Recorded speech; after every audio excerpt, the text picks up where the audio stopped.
Contract वाली बहू। नरेश की माँ अपने बेटे से मिलने दिल्ली आ रही है।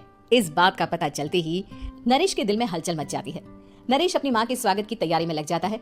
साथ ही उसे डर भी सताने लगता है कि उसकी माँ कहीं अपनी पुरानी जिद पर फिर से बैठ ना जाए।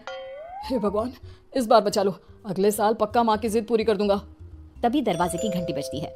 नरेश दरवाजा खोलता है तो सामने अपनी मकान मालिक को देखकर हैरान हो जाता है, क्योंकि उनके साथ एक सुंदर सी लड़की भी थी।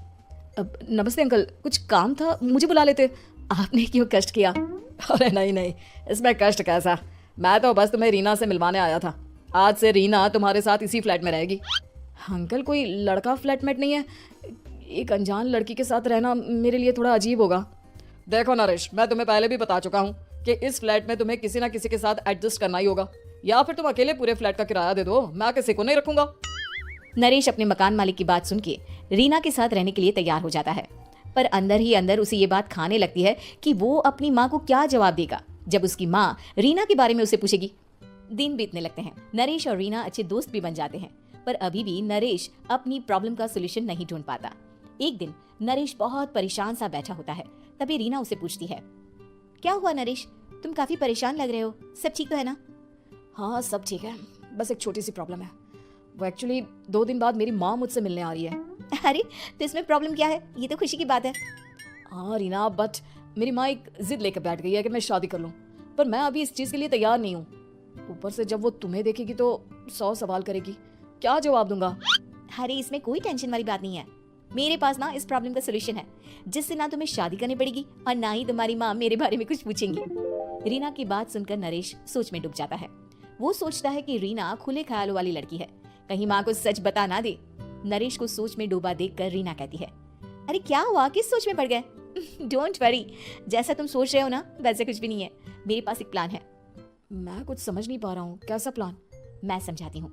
हम ना एक कॉन्ट्रैक्ट मैरिज कर लेते हैं। फिलहाल मेरे पास जॉब नहीं है, तो तुम इस रूम का किराया दे देना जब तक तुम्हारी माँ यहाँ रहेंगी, सिर्फ तब तक। और तुम अपनी माँ से कह देना कि मैं तुम्हारी पत्नी हूँ, इससे वो मेरे यहाँ रहने पर कोई सवाल भी नहीं करेंगी। अरे बात तुम्हारी ठीक है, पर माँ से झूठ बोलना, ना पापा, मैं ये रिस्क नहीं ले सकता।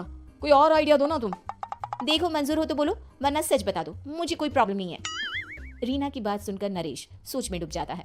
बहुत सोचने के बाद जब उसे कोई रास्ता नहीं मिलता तो वो रीना के बताए हुए रास्ते पर चलने के लिए तैयार हो जाता है।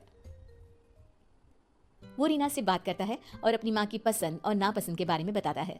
रीना भी नरेश की सभी बातों को ध्यान से सुनती है, ताकि कहीं उससे कोई गलती ना हो जाए। आखिर वो दिन भी आ जाता है जब नरेश की माँ उससे मिलने दिल्ली आ जाती है। नरेश अपनी माँ को फ्लैट पर लेकर जाता है। जैसे ही नरेश की माँ फ्लैट के अंदर जाती है, रीना उसके पैर छू लेती है। ये देखकर नरेश की माँ थोड़ी घबरा जाती है और नरेश से पूछती है, अरे बेटा नरेश, ये कौन है? माँ, ये आपकी बहू रीना है। माफी चाहता हूँ, सब कुछ इतनी जल्दी में हुआ कि आपको बता ही नहीं पाया, इसलिए सोचा कि क्यों ना आपको सरप्राइज दिया जाए। अरे बेटा, मैं तो बस तेरा घर बसा हुआ देखना चाहती थी। हाँ, बहुत अरमान थे अपनी इकलौती बेटी की शादी को लेकर, लेकिन कोई बात नहीं, शायद किस्मत को यही मंजूर होगा। ये कहते ही नरेश की माँ रीना को गले लगा लेती है। रीना बेटिया, मेरा बेटा ना थोड़ा नादान है, पर तुम काफी समझदार लगती हो, और मैं जानती हूँ कि तुम इसका बहुत अच्छे से ध्यान रखोगी। माँ आप चिंता मत कीजिए, मैं सब संभालूंगी।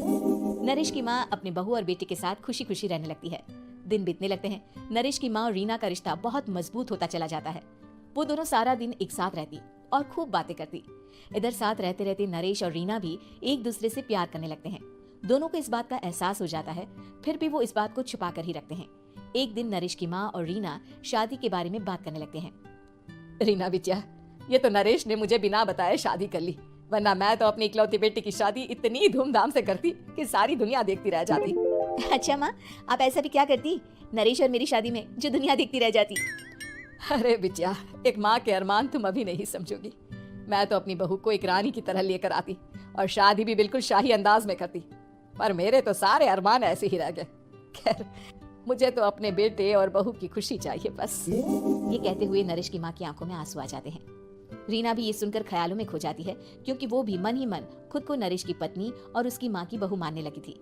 शाम को जब नरेश ऑफिस से घर आता है तो रीना खुद को रोक नहीं पाती और नरेश के सामने उसकी माँ को अपने और नरेश के रिश्ते का सारा सच बता देती है। रीना की बात सुनकर नरेश की माँ दोनों से बहुत नाराज हो जाती है और घर वापस जाने की बात करने लगती है। तुम दोनों ने मुझसे सच छुपाकर बहुत ठेस पहुंचाई है मुझे। अब तुम लोगों के साथ नहीं रहना चाहती मैं, कल ही वापस चली जाऊंगी अपने घर। माँ मुझे माफ़ कर दो, ये सब मैंने रीना के कहने पर ही किया है, वरना मैं भी आपको कभी ठेस पहुंचाने के बारे में सोच भी नहीं सकता।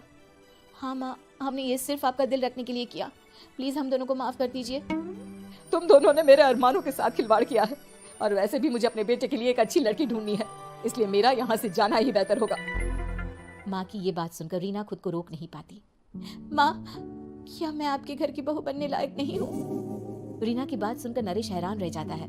नरेश की माँ भी कुछ समझ नहीं पाती। मैं कुछ समझी नहीं, आखिर तुम कहना क्या चाहती हो?